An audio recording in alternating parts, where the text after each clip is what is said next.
muito boa tarde para você nessa câmera, começando o seu primeiro plano, seu cardápio de notícias políticas. A gente vai falar sobre o plano de vacinação. Quarta-feira, ao que tudo indica, começa a campanha, o que promete o Ministério da Saúde. O secretário de Saúde aqui do estado diz que está tudo pronto para a gente iniciar essa campanha de vacinação. Agora, o seguinte, apenas 1/3 da população paraibana deve ser vacinada nessa primeira fase aí da imunização contra a Covid-19.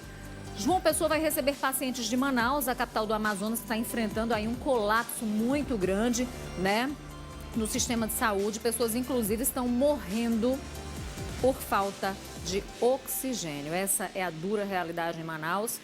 A gente vai falar sobre esse assunto também, né? Sobre essa questão dos estados e municípios que já estão prontos, portanto, para iniciar a campanha de vacinação. E mais, reunião entre prefeitos da região metropolitana de João Pessoa marca a retomada do Condian, que é um consórcio de cooperação entre os municípios. Funcionários do Banco do Brasil protestam contra reestruturação e plano de demissão voluntária. A gente também traz esse assunto. E Enem, né? Vai ter Enem. Domingo, mais de 2.000 pessoas vão trabalhar na segurança. São mais de 2.000 policiais que devem fazer a segurança nos locais de prova. A gente traz os detalhes, primeiro plano no ar.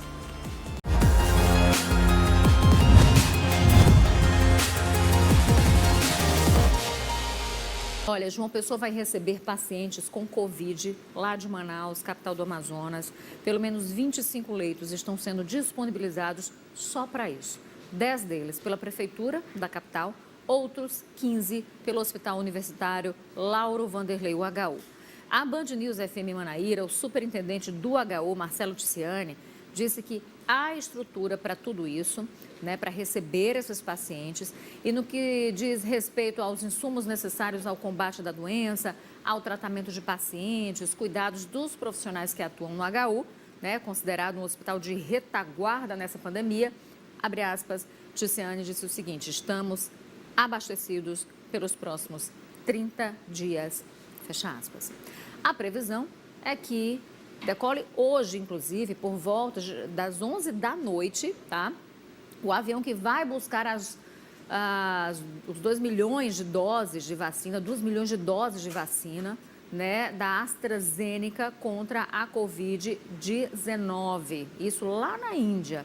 Ontem, a aeronave foi toda preparada para ir buscar essas doses, que junto com a vacina Coronavac, né, vai ser distribuídas, as duas vão ser distribuídas para imunizar a população aqui no país. Então, vamos acompanhar. O avião Airbus A330 Neo, o maior da frota da Azul, foi preparado para transportar a carga contendo 2 milhões de doses da vacina Oxford AstraZeneca, produzidas pelo laboratório Serum na Índia. A aeronave foi equipada com containers refrigerados para manter a temperatura adequada durante o voo. O avião ainda foi adesivado com o slogan da campanha de vacinação do Brasil e a imagem do Zé Gotinha. A decolagem estava prevista para acontecer à 1 da tarde, mas por questões logísticas houve um atraso e o avião levantou o voo pouco antes das 5, com destino a Recife. Da capital pernambucana, o avião segue em uma viagem de 12.000 quilômetros e cerca de 15 horas até Mumbai, na Índia. Depois de carregado, o Airbus volta para o Brasil, seguindo para o aeroporto do Galeão, no Rio de Janeiro. De lá, as doses serão encaminhadas para a Fiocruz, onde serão rotuladas e distribuídas. A previsão inicial era que a aeronave decolasse do Recife às 11 horas da noite desta quinta-feira e retornasse no sábado. Mas por questões logísticas, houve um atraso no cronograma e por isso não há uma definição de quando o carregamento com 2 milhões de doses chegará ao Brasil. A expectativa é que o voo retorne ainda no domingo ou na segunda. A vacina ainda precisa de aprovação da Anvisa, que deve definir a questão no fim de semana. Pois é, né? E a gente é só expectativa para essa definição, para o início da vacinação aqui no país. Pelo menos 50 países da Europa já começaram a vacinar as pessoas, Estados Unidos também. E a gente fica aqui nessa expectativa, uma expectativa danada né, para que isso aconteça por aqui. O governo da Paraíba pretende, na verdade, vacinar agora em 2021 pouco mais de 1.200.000 paraibanos contra a Covid-19. Isso dá, em média, 1/3 da população. Então, vamos falar ao vivo com a repórter Juliana Teixeira. Ou seja, Ju, boa tarde para você. A gente vai ter pelo menos 2/3 da população que não vai ser vacinada em 2021. Ou seja, os cuidados continuam sendo necessários e a gente precisa continuar redobrando, fazendo a nossa parte, né? É isso, Rejane. O governo do estado divulgou ontem um plano de vacinação, né, e todo o cronograma de imunização. Tem um grupo menor, que são os profissionais de saúde, né, quilombolas e idosos. Então, são cerca de 308.000 pessoas que devem começar a ser vacinadas. A gente tem aí na tela. Então, começando pelos trabalhadores da saúde, são 111.435 pessoas, povos e comunidades tradicionais quilombolas 19.117, população indígena vivendo em terras indígenas, né, 9.890 pessoas e pessoas com mais de 60 anos que estão aí institucionalizadas. Muita gente pergunta o que é isso, né?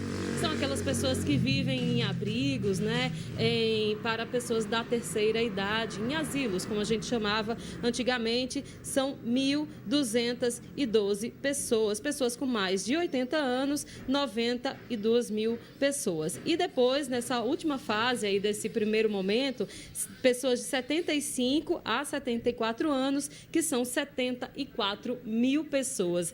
Rejane, ainda falta aí detalhar e saber, né, qual é a vacina que vai chegar aqui na Paraíba, primeiramente, né? Mas é isso tudo que a gente vem acompanhando, né? O plano de vacinação já foi divulgado pelo governo do estado, já serve aí para orientar parte da nossa população. Rejane? Exatamente. Só corrigindo aqui, 75 a 79, né, Ju? 75 a 79. Pronto. Então, são 2 grupos logo nessa primeira fase, ou seja, tem a prioridade da prioridade, né? Mais ou menos assim nessa leitura, tá aí a informação. Agora, Ju, o consórcio Nordeste, né, do qual a Paraíba faz parte, os 9 estados aqui do Nordeste, da região, está negociando aí a compra também de vacinas emergenciais da Rússia. A vacina russa Sputnik V. Então, a gente está falando da AstraZeneca, a gente está falando da Coronavac e a gente pode ter aí em breve a Sputnik V, né? Rejane, exatamente. São cerca de 50 milhões de doses que devem ser enviadas para os 9 estados nordestinos, né? E a Paraíba está dentro desses estados. O presidente do consórcio é o governador do Piauí, o Wellington Dias, do PT, que ontem teve uma reunião por videoconferência com representantes da farmacêutica União Química e da Embaixada da Rússia. E a expectativa é de que até março sejam enviadas aí pelo menos 2 milhões de doses da Sputnik V. Muita gente fala Sputnik V, mas é a Sputnik V aqui para o Nordeste. Isso tudo, Rejane, ainda depende da autorização do uso emergencial por parte da Anvisa. Então, é mais uma vacina que entra aí na fila para autorização, para receber essa autorização pela Anvisa. Rejane. Obrigada, Ju. Já a gente volta a conversar, então. Pois é, né? Tem essa questão aí da vacina russa. Nomes à parte, o Sputnik V, o Sputnik V, na verdade, uma referência aí à nave espacial Sputnik, mas a ideia é que a gente amplie as nossas opções, né, para que a gente tenha o máximo de vacina possível para vacinar as pessoas o quanto antes, para vacinar toda a população na Paraíba e no Brasil. Por falar nessa questão da vacinação que é tão necessária, porque a gente tem os casos aí pipocando da Covid-19, né? A Paraíba, inclusive, registrou 1.028 novos casos em 24 horas, 12 mortes também. Então, a gente tem hoje 175.227 pessoas oficialmente que contraíram a doença, 132.000 que se recuperaram, mas temos 3.000 pessoas 3.857, para ser mais exato, que já morreram, né, em decorrência da Covid ou de complicações causadas pela Covid. Então, vamos à ocupação de leitos aqui do estado. Isso vale para UTI adulto, pediátrico e obstétrico. Então, no estado, nós temos 56% dessas UTI ocupadas. Na região metropolitana de João Pessoa, esse número é de 58%. Em Campina Grande, 65%. Sertão do estado caiu, né? E tudo indica que, graças às medidas restritivas que foram adotadas por alguns prefeitos, então, ocupação de UTIs aí em 34%, que mostra que a questão do distanciamento é essencial para que a gente possa ter um controle maior sobre toda essa desgraça que a gente está vendo, porque não tem outro nome. É uma grande desgraça, muito embora muita gente tenha decretado o fim da pandemia, porque essa é a impressão que a gente tem, né? Tem gente que dá um doido, decreta o fim da pandemia, um monte de gente sem usar máscara, sem respeitar as medidas de distanciamento, e aí a gente tem visto, né, os números pipocarem, a Paraíba também ajudando aí a Manaus, João Pessoa, que vai receber, reforçando essa informação que a gente trouxe no início do jornal, né, 25 pacientes em estado grave aí de Covid-19 para serem tratadas aqui em Manaus, que está enfrentando uma situação extremamente crítica no sistema de saúde de lá.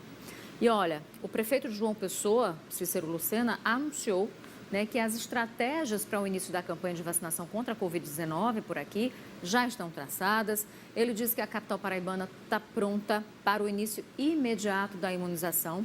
Ontem, Cícero e outros prefeitos, né, do país participaram de uma reunião com o ministro da Saúde, o Eduardo Pazuello, por videoconferência. Vamos ouvir então o que disse Cícero Lucena sobre isso. O ministro relatou para nós a disposição do governo de já adquirir número de vacinas devidamente aprovada pela Anvisa e que será distribuído pelo governo federal. Os estados e municípios serão responsáveis pela logística e aplicação dessas vacinas.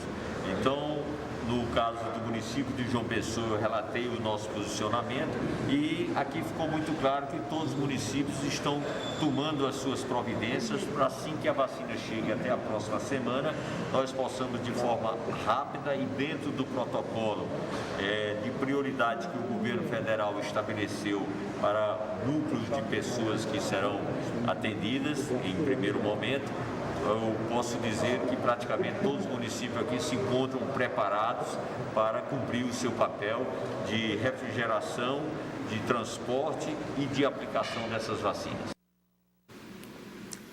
Inclusive, pegando carona nisso que o Cícero fala, o Estado ele tem 11 carros de refrigeração, né, para poder fazer o transporte dessas vacinas nas 14 regiões aqui do Estado, né? São 14 sub-regiões que vão ficar também responsáveis pela distribuição dessas vacinas. Então, são 11 carros refrigerados. Olha, o Cícero participou também de uma outra reunião, né, além dessa com o Pazuello, com demais prefeitos aqui da Grande João Pessoa, da região metropolitana de João Pessoa, né? E nessa reunião eles discutiram a reativação do consórcio de desenvolvimento intermunicipal da área metropolitana, que é o CONDIAN. É uma forma de facilitar processos, né? Baratear compras, trazer mais eficiência econômica, também, inclusive, a gestão pública aqui de toda essa região. Acompanhamos. Essa junção de ideias, de propósito e de compromisso de tornar a nossa cidade com a melhor qualidade de vida, com mais justiça, com solidariedade, humanizando os nossos serviços, é que, sem dúvida nenhuma, será um alicerce fundamental dessa união, onde todos os prefeitos aqui presentes e aqueles que também foram representados se dispõem a retomar a ideia e a prática de um consórcio da região metropolitana. Na próxima terça-feira vai ter a primeira reunião. Quem vai coordenar esse trabalho é o vice-prefeito Léo Bezerra, no sentido de que eles possam estudar. Porque o que é que nós temos? Nós temos o CONDIAN, com um número de 12 municípios, e vamos verificar se é importante retomar o CONDIAN ou criar um novo consórcio que terá o desdobramento, inclusive, daquilo que for decidido nas reuniões, os prefeitos terem a iniciativa de, se caso for necessário, de apresentar leis também em cada Câmara respectiva. Então, o processo começa por essa análise, começa por essa linha e, paralelamente, vamos desdobrar isso para cada ação que nós, de forma informal, antes mesmo da formalização desse consórcio, possamos estar tratando da saúde, tratando da educação, da mobilidade urbana, do saneamento, do turismo, que é algo que vai ter uma sinergia muito importante, né, do meio ambiente. Então, nós vamos mantendo, mesmo antes da formalização legal, reuniões informais para avançar nessas áreas de cada setor. É importante, né, a união de esforços, né, para atuar de uma forma muito mais rápida, menos burocrática com relação a uma série de coisas, tanto para ações, investimentos, quanto para o combate de problemas, dificuldades.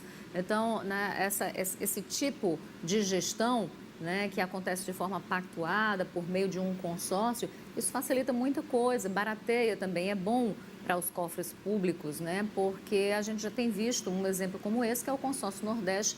Isso tem ajudado muitos estados que, quando vão comprar um determinado volume, né, de produto, acaba tendo um desconto maior exatamente pela quantidade. Então, está aí uma boa ideia, né? Eles devem, portanto, firmar parcerias conjuntas, né? Então, e entre essas parcerias, um sistema de placas solares, né, que deve ser instalado em um terreno em Santa Rita. E aí a energia gerada, né, é como se fosse uma subestação, a energia gerada deve ser usada pelas prefeituras e, claro, também pela população, né? Quem falou sobre isso foi o prefeito de Cabedelo. O prefeito Wander de Santa Rita se propôs, se dispôs a disponibilizar um terreno para que a gente possa fazer um estudo, para que a gente possa implantar placas solares para dividir entre todos os municípios. Então, esse consórcio visa justamente isso, para que a gente possa, em cada área, junto aos municípios, ter benefícios, não só a nós, como também a população. Olha, o governo do estado encerrou a semana com mais nomeações, tá? Desta vez foi o presidente estadual do Podemos e ex-vereador de Campina Grande, Joséildo Alves, que é conhecido como Galego do Leite. Ele foi nomeado como secretário executivo de articulação municipal do estado. A ex-candidata do partido dele, né, a prefeita de Campina Grande, Ana Cláudia, a prefeitura de Campina Grande, havia sido nomeada secretária titular da pasta de articulação municipal já há alguns dias. E lançado hoje pelo governo do estado o Parque Tecnológico Horizontes de Inovação, que vai funcionar no prédio do antigo colégio Nossa Senhora das Neves, na Praça Dom Murico, ali do ladinho da Catedral Basílica de Nossa Senhora das Neves, centro histórico de João Pessoa. É um colégio que foi inaugurado em 1847, estava fechado desde 2002. E aí a proposta desse parque é a integração entre o poder público, né, e também trazer ferramentas de tecnologia e empreendedorismo para atrair novas empresas para cá. A atração de novas empresas significa investimento, investimento significa geração de emprego e renda. Então, esse é o grande objetivo do lançamento aí desse parque tecnológico. Olha, o Ministério Público do Trabalho decidiu que o cartaz afixado pela prefeita de Bahia, Luciene Gomes, Luciene de Fofinho para alguns, em locais públicos, pedindo que a população denuncie mau atendimento de funcionários públicos, não é assédio moral. Para o MPT, a informação que está contida nos cartazes, abre aspas, nada mais reflete o dever de urbanidade a que todo servidor público está submetido a fim de garantir um atendimento digno aos pacientes que se dirigirem à unidade de saúde, fecha aspas. Essa polêmica toda começou quando Luciene de Fofinho colou cartazes nas unidades de saúde pedindo que os servidores tratem bem as pessoas ou que, caso contrário, né, caso não fossem trabalhar, pedissem a exoneração mesmo. E aí pediu também nesses cartazes que a população denunciasse, né, aqueles que não trabalhassem direito ou aqueles que não estivessem trabalhando. Então, essa atitude da prefeita foi questionada pelo Sindicato dos Médicos da Paraíba, pelo Sindicato dos Servidores Municipais de Bahia, que entenderam o aviso como uma ameaça de demissão. Mas está aí, para o MPT, isso não se configura ameaça nem assédio moral. Funcionários do Banco do Brasil estão de braços cruzados hoje. Na verdade, eles cruzaram os braços pela manhã aqui em João Pessoa, em um protesto contra o fechamento de agências e o processo de demissão voluntária anunciados pela presidência do banco. Agências do Banco do Brasil ficaram sem atendimento durante toda a manhã. A paralisação foi um protesto contra o anúncio da direção do banco, que prevê fechamento de agências e a demissão voluntária para quase 5.000 trabalhadores em todo o país. As medidas fazem parte de um plano de reestruturação do banco. Nós estamos aqui mobilizados, parando contra o desmonte, contra uma reestruturação do Banco do Brasil, querendo desmontar o Banco do Brasil. Esse governo Bolsonaro quer desmoralizar os bancários, quer acabar os bancos públicos e nós estamos resistindo aqui. Dependendo do caso, se eles não recuarem com esse desmonte do Banco do Brasil, de fechamento de agência, de retirada de funções dos funcionários, nós vamos prorrogar uma mobilização por tempo indeterminado para a próxima semana. Ontem, uma reunião foi realizada pelo Sindicato dos Bancários da Paraíba, de forma virtual, para discutir formas de combater esse programa de reestruturação. No estado, pelo menos 3 agências serão fechadas. Em João Pessoa, a agência Parque Solon de Lucena, no bairro do Tambiá, e a agência Cidade Universitária, na Universidade Federal da Paraíba. Em Campina Grande, a agência Jardim Paulistano, na Avenida Assis Chateaubriand. Representantes da categoria dizem que clientes e usuários vão ser os mais prejudicados. A população vai ser prejudicada porque vai fechar a agência no interior. Essas pessoas que estão recebendo, os clientes e aposentados que recebem dinheiro numa cidade pequena daquela, a agência fechando, eles vão ter que deslocar para outra agência. Aí a economia vai mudar, é um absurdo o que esse governo está fazendo. Tá aí. Vamos para o intervalo agora? Não sai daí não, porque na volta a gente vai falar do Enem, a gente vai falar também das voltas às aulas aqui no estado. Então é um minutinho, só volta já já.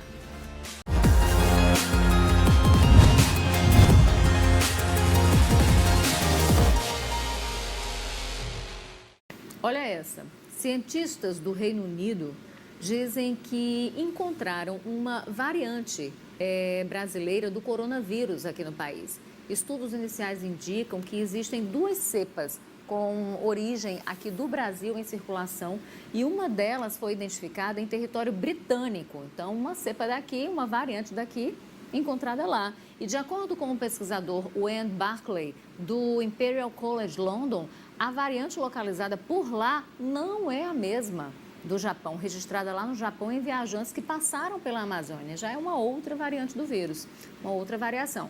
Por causa dessa mutação, o Reino Unido barrou, a partir de hoje, a entrada de pessoas de toda a América do Sul, além de Portugal e de Cabo Verde. E olha, as aulas presenciais na rede estadual de ensino da Paraíba só devem ser retomadas depois do mês de junho. O coordenador, ou melhor, o governador, do estado, que não deixa de ser coordenador de tudo porque é gestor, bem, ele disse ontem que não há pressa quanto a esse retorno e que o objetivo maior nesse momento é preservar vidas e proporcionar um melhor atendimento hospitalar. De acordo com o João, o ensino remoto, que teve grande adesão, não foi adesão total, infelizmente, então acaba tendo gente prejudicada, mas é necessário em função do momento que a gente vive. Então, o governador diz que o ensino remoto, por enquanto, ainda é a melhor opção, a opção mais viável. A discussão sobre a volta às aulas na rede pública foi retomada a partir dos resultados do inquérito sorológico da saúde estadual, que apontou que 10% da população paraibana já teve contato com o coronavírus. E é interessante, teve uma surpresa, a gente falou disso essa semana, uma surpresa desse inquérito sorológico, foi justamente o fato de crianças do 0 aos 11 anos de vida, que foram as mais expostas ao vírus, de acordo com essa pesquisa. Não significa que elas adoecem, porque crianças geralmente são assintomáticas, inclusive, mas significa que tiveram contato, testaram positivo para o IgG, e que são transmissoras em potencial. O resultado do inquérito sorológico era esperado exatamente para que o Estado pudesse tomar uma definição com relação ao retorno das aulas aqui no Estado. Portanto, as aulas voltam, mas de forma remota, na rede pública do Estado. E com pandemia, com tudo, Vai ter Enem neste fim de semana. É presencial. Pois é, então deixa eu voltar a falar com a repórter Juliana Teixeira, ao vivo. Ela vai trazer os detalhes para a gente. Ô, Ju, vai ser um esquema aí. Como é que vai ser, na verdade, esse esquema para garantir um ambiente seguro para os estudantes e também para quem vai trabalhar nesse Enem, hein? Pois é, Rejane, o governo do estado divulgou aí o plano de segurança para a realização do Enem. São 2.100 policiais e 340 viaturas empregadas, além de drones que também devem fazer todo o monitoramento. Neste ano, por causa da pandemia e a necessidade de distanciamento social durante a realização das provas, o número de escolas para aplicação do exame aumentou. Já passa aí das 500 escolas destinadas para a aplicação das provas nos próximos 2 domingos, né? Domingo agora, né, com as provas de português, a redação, e no outro, né, as provas de exatas. Então, todo mundo que for fazer a prova tem que ir de máscara, né? Não pode ir sem máscara para o local de prova, pode levar água, pode levar o lanchinho, e tem que seguir todas aquelas orientações em relação à cor de caneta, né, divulgada aí como necessidade para essa prova do Enem. Uma outra questão que vai mudar em relação ao ano passado é a hora de abertura dos portões. Meia hora antes, esse ano de 2021, em relação a 2020, ou seja, 11h30 os portões vão estar abertos, né? Especialistas dizem que está na hora dos estudantes relaxarem um pouco, se prepararem, né? Porque não é fácil ficar tanto tempo dentro de uma sala de aula com uma máscara, né? E tendo aí que se concentrar durante a realização da prova. E essas escolas, né, têm que ficar com as janelas abertas para a circulação de ar, isso tudo para tentar evitar aí a contaminação pela Covid-19. Rejane, desejar então para os nossos estudantes, né, uma boa sorte durante essa prova que bateu recorde aqui na Paraíba, né, de inscritos em relação aos alunos do terceiro ano. Passou de 70% o número de adesão de pessoas, de estudantes que aderiram, né, e que vão fazer essa prova nos próximos 2 domingos aqui no estado da Paraíba. Rejane. Pois é, Ju, e por mais que tenham tentado aí ver se conseguiam adiar um pouquinho, né, essa prova do Enem em função da pandemia, o Ministério da Educação diz que não, que vai ter a prova mesmo, enfim, muita gente vai com medo, até porque vai ter uma série de restrições para comer dentro de sala, que não vai poder, uma série de coisas. Mas fica aqui, então, a nossa boa sorte aos alunos e o desejo de que todo mundo continue se cuidando sem relaxar nas medidas, no autocuidado, né? Beijo, Ju, para você. E para você, obrigada pela companhia hoje, no primeiro plano de hoje, desta sexta-feira. Hoje eu saio de férias, a partir de segunda-feira, portanto, o Cacá Barbosa vai estar aqui, né, apresentando o programa no meu lugar. Então, volto lá para meados de fevereiro, vai ser um descanso longo, porém merecido, porque a gente dá um duro danado para trazer a melhor informação para você, tudo checado e com muita responsabilidade. Obrigada, então. Aproveitem o primeiro plano com Cacá Barbosa. A gente se encontra na volta. Dizem que na volta ninguém se perde, então, na volta a gente, lá para fevereiro, meados de fevereiro, a gente volta, portanto, a bater bola por aqui. Um beijo grande, bom fim de semana. Até lá.